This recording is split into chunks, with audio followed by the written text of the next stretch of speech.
नमस्कार, आप देख रहे हैं न्यूज़ 18 का डिजिटल प्लेटफॉर्म और मैं हूं आपके साथ श्रुति श्रीवास्तव। 122 साल के बाद ऐसा संयोग बन रहा है चंद्र ग्रहण का, और जिसका सूतक काल 9 घंटे पहले ही लग गया है, आज यानी कि 7 सितंबर को 12:57 पर।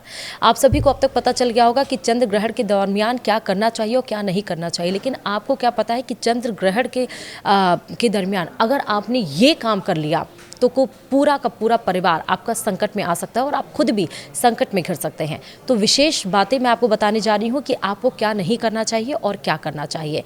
दरअसल चंद्र ग्रहण के दौरान कोई भी शारीरिक संबंध आपको नहीं बनाना चाहिए, अशुभ माना जाता है, क्योंकि इस समय पूरे वातावरण में, पूरे वायुमंडल में, पूरे ब्रह्मांड में नकारात्मक एनर्जी बहुत ज़्यादा एक्टिव होती है। इसीलिए शारीरिक संबंध बनाने अशुभ माना जाता है। खासकर नवविवाहित जोड़ों के लिए यह विशेष ध्यान देने वाली बात है, इसलिए इस काम से आपको ज़रूर बचना चाहिए।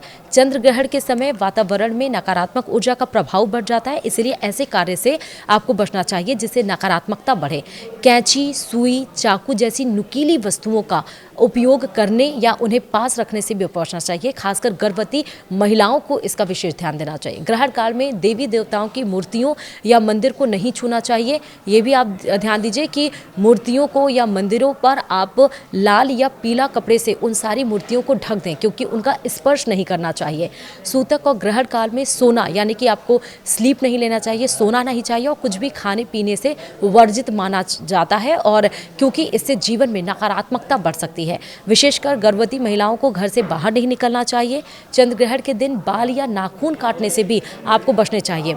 ग्रहण के दौरान कोई भी खरीदारी करना अशुभ माना जाता है, यानी कि आप कोई शॉपिंग नहीं कर सकते हैं, कोई भी नई वस्तु को आप धारण नहीं कर सकते हैं। जैसा मैंने आपको बताया कि नुकीली चीज़ें जैसे कि कैंची हुई, चाकू हुई, सुई हुई, या और भी कोई चीज़ें जो नुकीले हों, किसी भी धारदार चीज़ों से आपको इस्तेमाल नहीं करना होता है और ना ही इनको छूना होता है, ये भी ध्यान रखिए।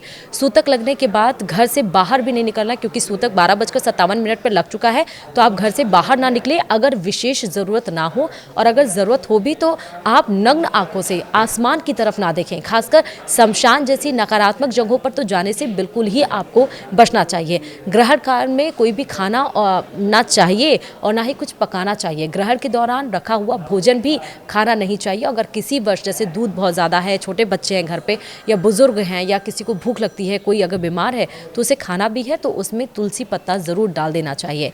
इस दौरान सोने से परहेज करना चाहिए, बल्कि मंत्र जाप और देव आराधना ज़रूर करनी चाहिए, यानी कि भगवान के शरण में ज़रूर बैठना चाहिए। लेकिन मूर्तियों को स्पर्श और आपको मंदिर को स्पर्श नहीं करना है, उसको लाल या पीले कपड़े से ढक देना है। ग्रहण को नंग आंखों से, वही मैंने आपको बताया कि नेकेड आई से आप नहीं देख सकते हैं, क्योंकि ऐसा करने से नकारात्मक प्रभाव सीधे आपके ऊपर पड़ सकता है।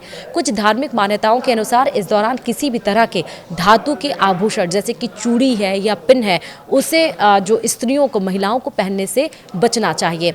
और खासकर आप और ध्यान रखिए, पीपल हो गया, तुलसी हो गई, बरगद हो गया, इन पेड़ों को, इनको पेड़ों को ग्रहण में ना छूना चाहिए, ना इनके पत्तों को तोड़ना चाहिए। और जैसे मैंने आपको बताया कि भगवान है, अगर आपके घर में मंदिर है, मूर्तियाँ, उन सबको आपको ढक देना है पीले या लाल कपड़े से।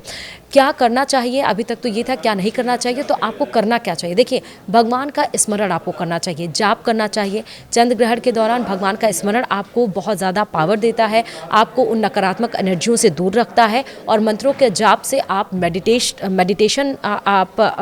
होते हैं और आप भगवान से सीधे, आपकी जो आत्मा है वो कनेक्ट हो जाती है। नकारात्मकता से आपको बचना चाहिए। ऐसे लोगों से ना मिले, ऐसे लोगों से ना बात करें जो नकारात्मक बात करते हो, जो नकारात्मक जगहों पर जाने से आपको बचना चाहिए।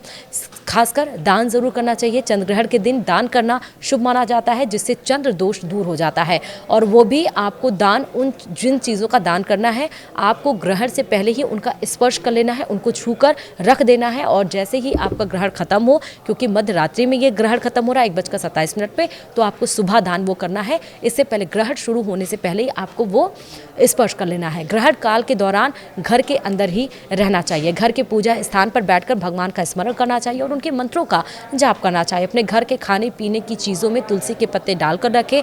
ऐसा करने से नकारात्मक प्रभाव कम होता है। और फिर ग्रहण जब खत्म हो जाए तो पूरे घर में गंगा जल का छिड़काव ज़रूर करने चाहिए। जब ग्रहण लगे तो कोई साफ़ सफाई, आप अपनी भी साफ़ सफाई मत करें, घरों की भी साफ़ सफाई, बस खास आपको भगवान का ध्यान करना चाहिए, मंत्र का जाप करना, क्योंकि 2 घंटे का ही ग्रहण है मात्र। 9:27 पर लग रहा है और 1:23 पर यह ग्रहण खत्म हो जा रहा है। तो ये 2 घंटे आप भगवान को समर्पित कर सकते हैं, क्योंकि इस समय जैसा हमारे हिंदू पौराणिक कथाओं में कि भगवान इस समय संकट में घिरे रहते हैं, तो जब आप संकट में घिरे रहते हैं भगवान आपका साथी बनते हैं, भगवान के शरण में आप जाते हैं। तो भगवान जब संकट में, तो आप उनके भक्त, आप उनके लिए प्रार्थना कर सकते हैं। वीडियो में फिलहाल अभी इतना ही। नमस्कार।